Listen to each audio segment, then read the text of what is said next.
नमस्कार मित्रांनो, मी आपला सुचित. मागच्या लेक्चरमध्ये आपण बघितला होता की इंजिनची हिस्ट्री, कोणत्या शास्त्रज्ञांनी केव्हा केव्हा कोणते इंजिन बनविले आहेत. तसेच आज आपण बघणार आहोत इंजिनचे वर्गीकरण. कोणते इंजिन कशा प्रकारे व कोणत्या फ्यूलवर जळतात, कसे जळतात, त्यांचे टाईप कोणते, कशा ते कोणत्या प्रकारे वर्गीकरण करण्यात येतात ते आपण बघणार आहोत. आपण बघत आहोत इंजिनचे वर्गीकरण.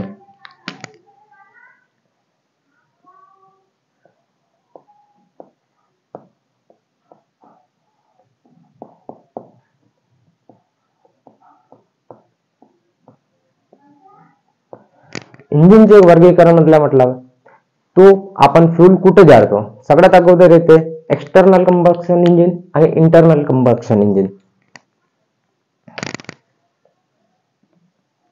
त्याला आपण शॉर्ट मध्ये एक्सटर्नल कंबशन, याला आपण म्हणू इंटरनल कंबशन.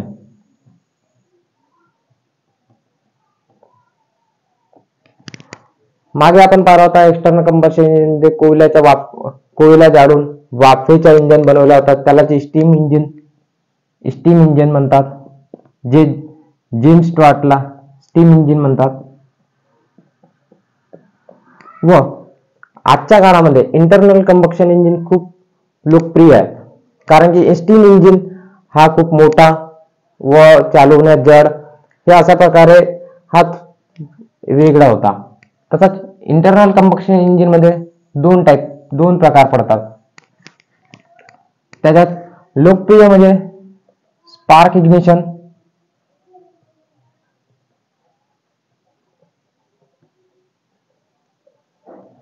आणखी कॉम्प्रेशन इग्निशन.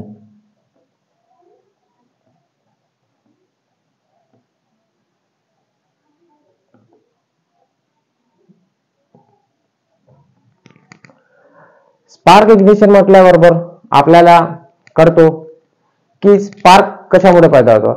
स्पार्क प्लग द्वारे ठिणगी देऊन आपण पेट्रोल जळवतो. त्याला स्पार्क इग्निशन मध्ये पेट्रोल इंजिन हा मोडतो. व कॉम्प्रेशन इग्निशन म्हणजे डिझेल इंजिन.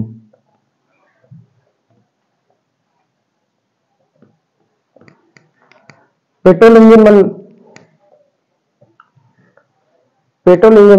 म्हटल्यावर त्याच्यात आधीच्या काळामध्ये पेट्रोल इंजिन म्हणजे त्याचे दोन प्रकार पडत होते. आधीच्या 2 स्ट्रोक म्हणून येत होते, जे आपली बाईक सगळ्यांना लोकप्रिय माहित आहे की यामाहा RX-100, ते हे 2 स्ट्रोक वर चालणारी होती.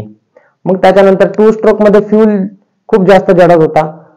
त्याच्यामुळे शास्त्रज्ञांनी 4 स्ट्रोक इंजिनचा यूज करण्यात आला. ते त्याच प्रकारमध्ये डिझेल मध्ये पण 2 स्ट्रोक आणि 4 स्ट्रोक हे दोन्ही इंजिन येतात. याच्या व्यतिरिक्त जसे इंजिनचे प्रकार मोडतात तसे त्याच्यावर यूज होणारे एलिमेंट्स पण वाढतात. जसा 2 स्ट्रोक इंजिन म्हटला, 4 स्ट्रोक इंजिन म्हटला, डिझेल म्हटला किंवा पेट्रोल म्हटला, याच्यामध्ये शक्ती जास्त वाढवण्यासाठी आपण याच्यामध्ये ह्या सगळ्यांमध्ये एक टर्बोचार्जर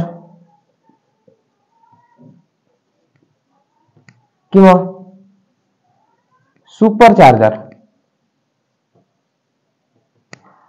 असे हे दोन्ही इक्विपमेंट्स वापरून इंजिनची इफिशियन्सी वाढवता येते. धन्यवाद.